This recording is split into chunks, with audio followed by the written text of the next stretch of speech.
Halo, selamat siang. Terima kasih Mbak Astrid. Suara saya terdengar ya? Terdengar, Mas. Oke, bismillahirrahmanirrahim. Assalamualaikum warahmatullahi wabarakatuh. Selamat pagi yang terhormat Bapak Jeffrey, Bapak Andi, Bapak Sahat, serta Bapak dan Ibu perwira PLI.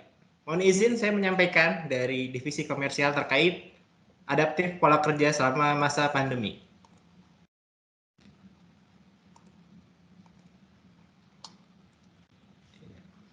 Halo, apakah sudah terlihat slide yang saya share?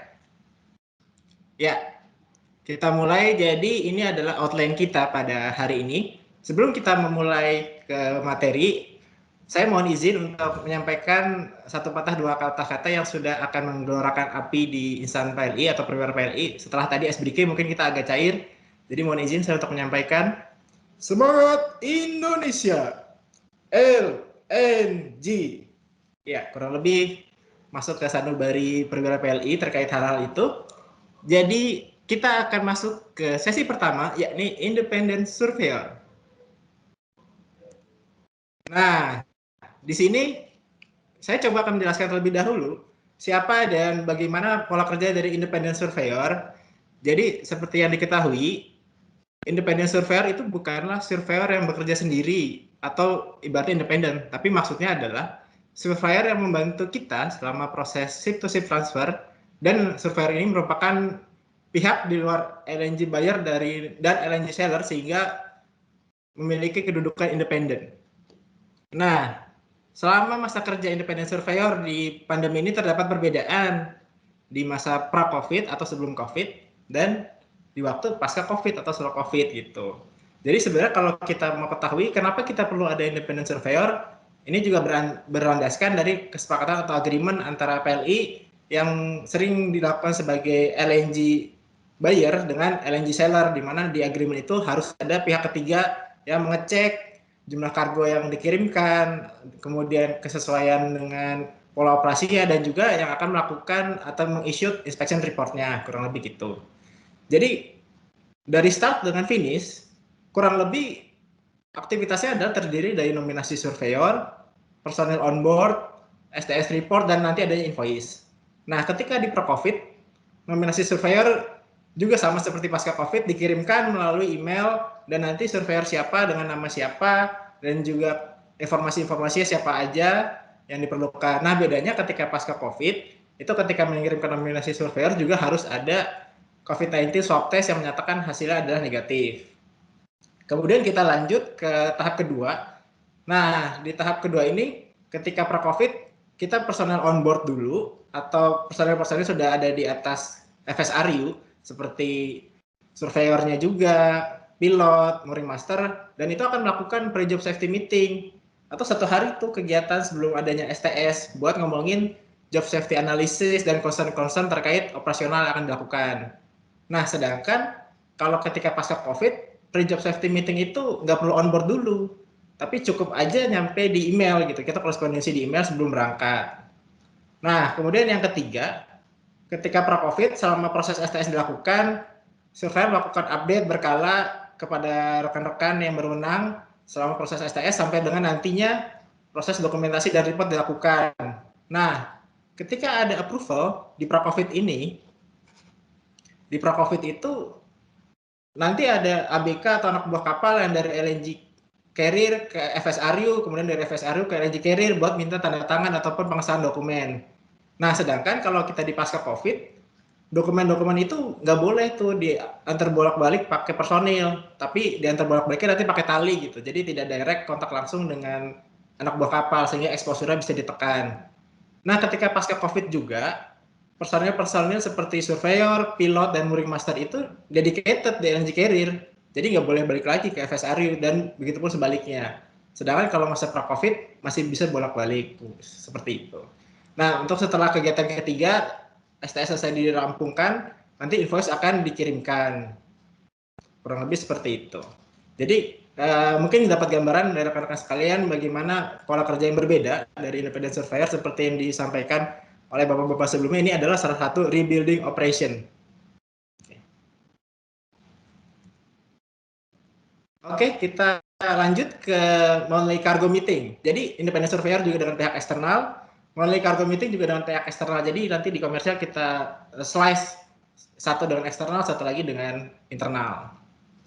Jadi apa itu meeting LNG Cargo? Meeting LNG Cargo itu dilakukan bulanan terkait dengan meeting yang dilakukan stakeholder LNG bisnis di Indonesia. Ada siapa aja sih sebenarnya stakeholdernya? Ya jelas ada pemerintah yang saat ini diwakili oleh SKK Migas, kemudian juga ada LNG seller, buyer, dan juga LNG transporter atau yang mengirimkan LNG. Nah, kita juga bedakan juga kategorinya di pra-COVID sama di pasca COVID. Kalau di pra-COVID, meeting itu dilakukan tatap muka di kantor-kantor LNG bisnis. Jadi misalkan ada yang punya kantor di Aceh, kita bisa main ke Aceh juga, kita bisa main ke Kalimantan, ke Bontang misalkan, dan sebagainya. Jadi sosialisasi engage gitu. Karena kan nggak ada yang mengalahkan tatap muka secara langsung ya gitu. Nah, kemudian ini juga dilakukan adanya kesempatan kita bisa main ke terminal operasinya yang memang kebetulan ada di seluruh Indonesia. Dan last but not least, risalah rapat atau minutes of meeting-nya juga difinalisasi dan ditandatangani di hari akhir meeting yang sama gitu. Jadi wrap up di hari tersebut. Sedangkan bedanya apa sih di pasca COVID? Nah, ketika pasca COVID, stakeholder juga semua hadir, namun tidak secara fisik, namun dilakukan hadir secara online, di mana hostnya mostly itu dilakukan atau diwakili dari pihak SKK Migas gitu. Nah, karena adanya meeting online ini, jadi kecil kemungkinan kita set visit ke LNG terminal atau plant Indonesia karena meeting dilakukan di rumah atau kantor masing-masing. Sedangkan untuk yang pentingnya juga, untuk risalah rapat atau minutes of meeting-nya, itu nanti dikirimkan sirkuler kepada masing-masing peserta untuk difinalisasi dan ditandatangani kemudian, yang umumnya perlu waktu beberapa hari setelah meeting. Semoga ini jadi gambaran secara garis besar kepada Bapak dan Ibu perwira PLI terkait bedanya meeting LNG Cargo bulanan ketika pra-COVID dan pasca COVID. Oke. Nah, kita lanjut ke materi ketiga yakni SharePoint Utilization.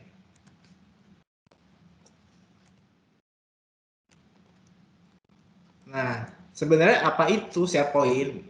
Nah, alhamdulillah kita di PGN LNG sudah disupport juga oleh korporasi atau perusahaan dengan difasilitasi oleh Microsoft Teams gitu. Sedangkan mungkin sebagai referensi perwira PLI lainnya, ada juga aplikasi-aplikasi lain bentuknya seperti SharePoint ini, contohnya Trello gitu ya, mungkin banyak digunakan oleh mahasiswa-mahasiswi. Nah, ketika ada pandemi COVID, kita juga harus agile, harus bisa pivot juga dengan kondisi yang ada.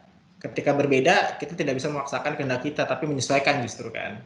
Nah, jadi ini saya akan coba menjelaskan secara singkat terkait pola kerja yang berubah ketika adanya pandemi COVID dan dengan penggunaan SharePoint di internal divisi komersial gitu. Jadi kurang lebih ada proses 5 tahapan di divisi komersial selama pandemi COVID untuk SharePoint-nya. Yang pertama, kirim email gitu. Mau gimana pun kita perlu harus ada dokumentasi yang jelas dan tersusun rapi gitu. Ini biasanya kirim email dilakukan oleh atasan kepada personilnya atau tim membernya bagaimana instruksi harus dijalankan dan dokumen apa yang perlu disiapkan. Kemudian lanjut yang kedua, adanya pembuatan template gitu. Jadi setelah diinstruksikan melalui email, tim member akan melakukan pembuatan dokumen template dari Excel ataupun Microsoft Point. Ketika dokumen template sudah selesai, akhirnya diupload ke Microsoft Teams. Nah, dari situ ketika sudah cukup ada gambaran besar, kita langsung diskusikan dengan video conference meeting. Nah, dari situ setelah ada feedback, diskusi berjalan dengan cair dan lancar, akhirnya tim member yang memang memiliki tanggung jawab untuk melakukan finalisasi dokumen, melakukan finalisasi dokumen di Microsoft Teams, sehingga ketahuan bahwa pekerjaan tersebut telah selesai. Jadi untuk meng-highlight kenapa pentingnya penggunaan Microsoft Teams atau SharePoint ini adalah kita dapat dikasih feedback secara langsung pada konten atau dokumen sedang dikerjakan gitu. Jadi ketika misalkan kita malam-malam ngerjain Microsoft Excel, tiba-tiba nanti ada notifikasi misalkan dari tim member yang lain ataupun atasan komen gitu. Ini harusnya coba dicek di referensi yang ini atau coba cek di referensi yang lain. Jadi benar-benar bisa langsung direct ke dokumennya justru gitu. Tidak perlu melalui social chatting ataupun email. Yang kedua dari strategi gitu. Jadi adanya Microsoft Teams itu sangat membantu karena ketahuan semua workload-nya siapa saja yang sedang pegang, project apa yang sedang dipegang gitu. Jadi ibarat tidak ada ketimpangan atau kecemburuan sosial dalam pekerjaan yang sedang dilakukan oleh masing-masing tim member. Nah, yang nggak kalah penting adalah deadline.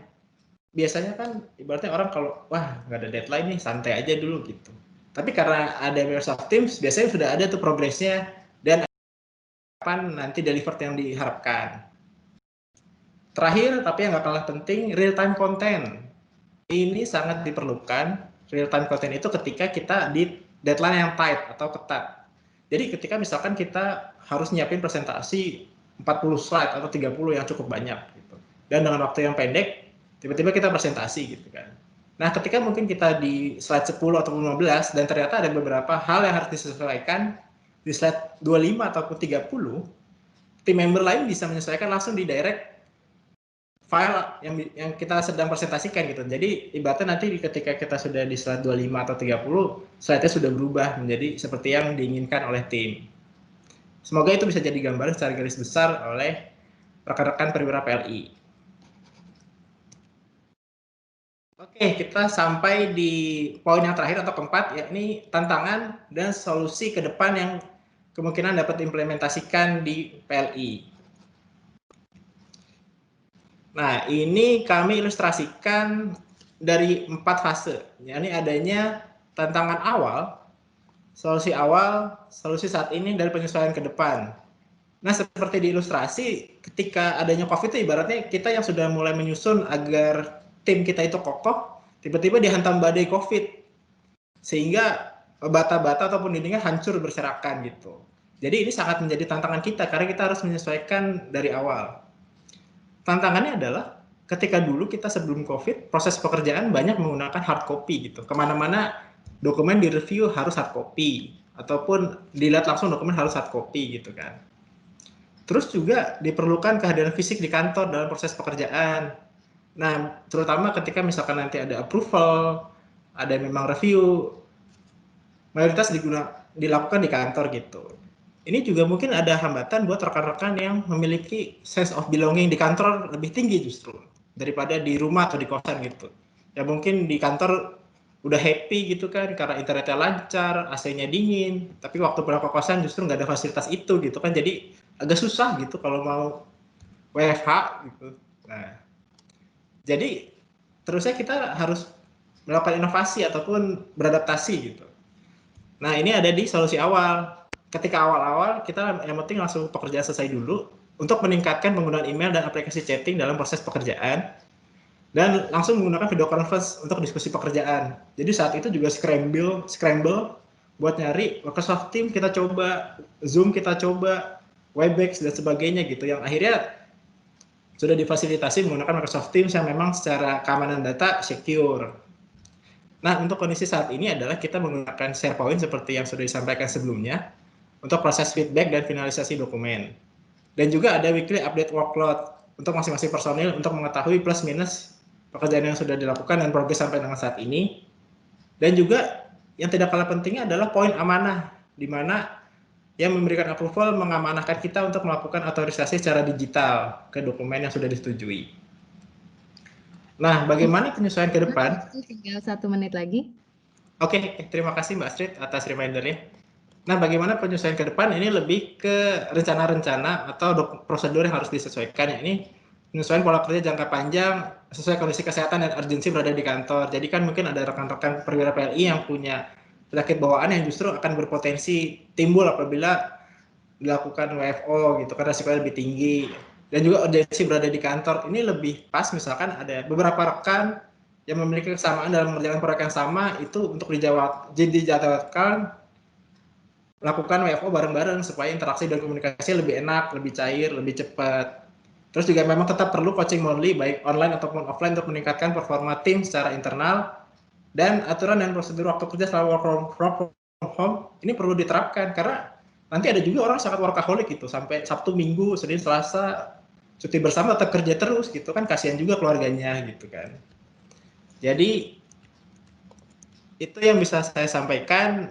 Mungkin tadi juga sempat disebutkan oleh Mbak Astrid, jadi izin saya menyampaikan satu pantun juga. Naik dengan AirAsia buat nganter kiriman. PGN LNG Indonesia harus lebih dari 3 juta jam aman. Terima kasih.